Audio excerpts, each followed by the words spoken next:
I have a dream that one day this nation will rise up, live out the true meaning of its creed. So even though we face the difficulties of today and tomorrow. Hey you, this is AJ Maldonado, and I'm your host of the new show, AJ Sports and Entertainment. And what this show will be talking about is sports from the field to the ring to the octagon to the court. Now, as you can already see, I'm a huge UFC fan, and these are some of the posters from the fights I went to as a kid. This is a fight I went to when I was 11 years old, when Jon Jones fought Rampage Jackson in Jon Jones' first ever title defense. Then in 2013, when Chris Weidman pulled off the biggest upset in UFC history, stopping Anderson Silva in the second round at 1 minute and 18 seconds. To when Chris Weidman defended his belt for the second time against Lyoto Machida, successfully, of course, and when Ronda Rousey finished off Alexis Davis in 16 seconds. I also had the poster from UFC 200, UFC International Fight Week. That happened from July 8th through 10th, 2016. Like I said before, I'm a huge UFC fan. I have events from last year to this year, the end of last year, middle of this year, beginning of this year. These are some of the most memorable events that I remember of all time that'll stick with me for a long time. But in my eyes, the most highly anticipated fight ever, most definitely of this year in the UFC, of course, is Jon Jones versus Daniel Cormier 2. These guys truly hated each other, and they will continue to until maybe Daniel Cormier finally wins. We'll find that out later on in life. But Daniel Cormier and Jon Jones have the best rivalry in UFC history. It's bigger than Chuck Liddell and Tito Ortiz, Chuck Liddell and Randy Couture, Tito Ortiz and Ken Shamrock, Rampage and Evans, all those guys, McGregor, Diaz, let's not forget them. This rivalry tops them all. Now, for those of you who didn't watch the fight, or maybe didn't know what happened, Jon Jones knocked out Daniel Cormier with the brutal left head kick to win the fight and retain his title, but sadly, he got caught for steroids on just this Wednesday.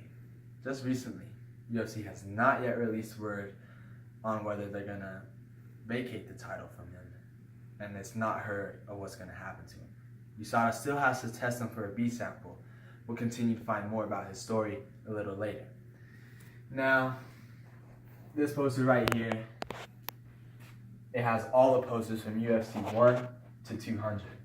UFC 1 happened on November 12th, 1993, for your locals out here in Colorado, just in Denver.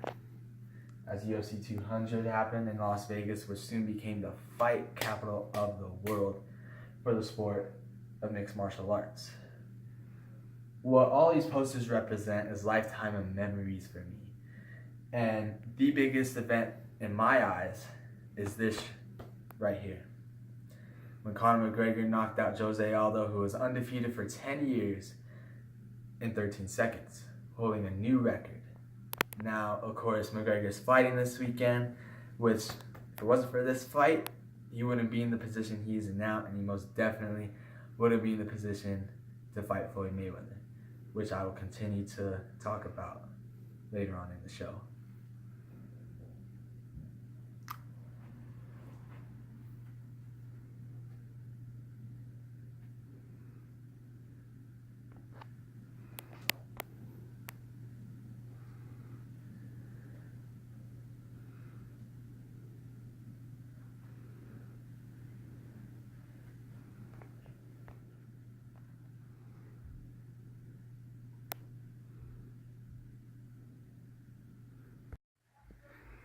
Now I'm going to be talking about all sports, including my favorite, basketball, which I play a lot. My favorite team is the Cavs, and this is one of my favorite players right here, Michael Jordan. Not only because he's the greatest of all time, but he's just an all-around athlete. On and off the court, he does the right things. He is clutch, Mr. Clutch at itself. This is his final shot he took against the Utah Jazz in 1998 to win his 6th title. And just as a rookie, he was a monster, man. Michael Jordan continued to shock people way back in the 80s, early 90s, late 90s. He's just truly a phenomenal athlete. And how can you just not call him the greatest of all time? This man right here became my favorite fighter ever since his first fight ever against Alessio Sakara on March 3rd, 2011. The tenacity he shows wrestling, his strikes, his kicks, his knees, his elbows, just his all-around grit and toughness is what makes Chris Weidman a former UFC middleweight champion, but he's climbing his way up back to the ranks, and I think he'll fight the winner of Michael Bisping and Georges St-Pierre. He went on a little skid recently, losing to Luke Rockhold, UFC 194 on December 12, 2015. Then almost coming back a year after that loss to Yoel Romero, losing by a flying knee to the head.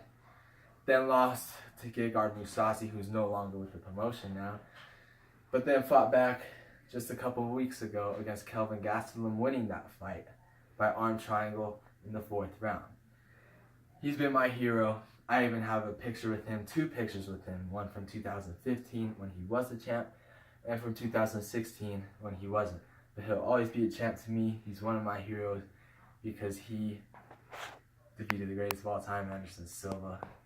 Man, when I saw that, you have no idea how happy I got. I was watching it in Vegas, and then I just see Weidman come back with that left hook, boom! Silva drops, eyes rolls to the back of his head. I was just like, my uncle picked me up, and he's just like, oh, like, I'll never forget that moment. And then when he fought Machida to defend his belt for the 2nd time, that was also an amazing fight. I honestly thought he was going to lose that fight. In the 5th round, he was getting battered, he kept getting hit, and Machida went on a flurry, just started going off, boom, boom, Weidman's covering up. He showed true grit, he showed why he's a true champion, and he'll forever be one of my favorite fighters of all time, Chris Weidman.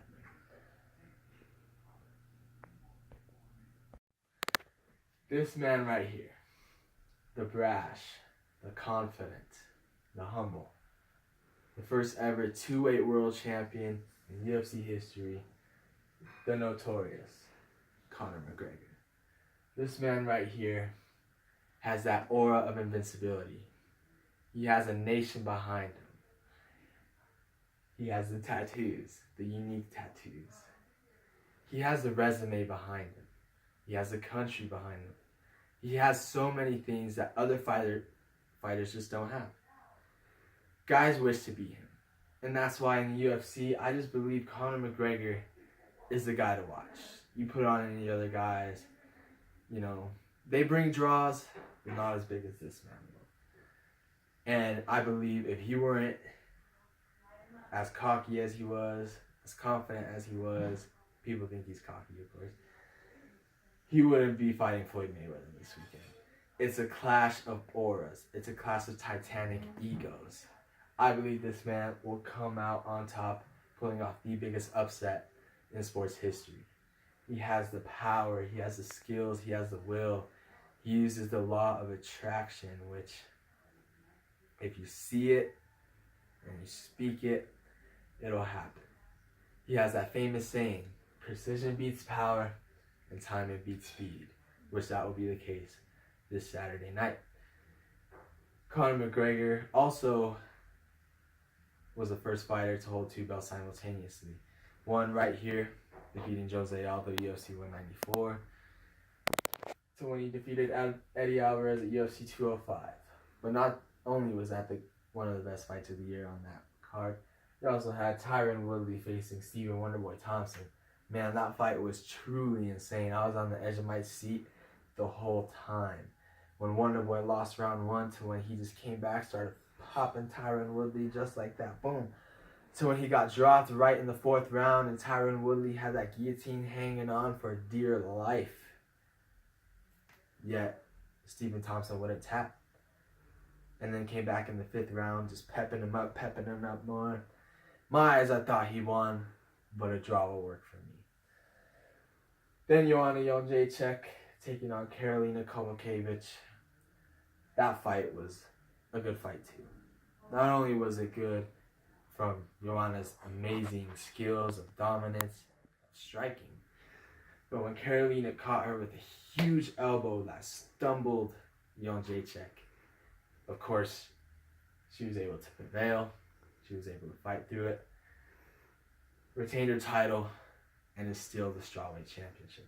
Anyways, back to McGregor. This man has an amazing shot.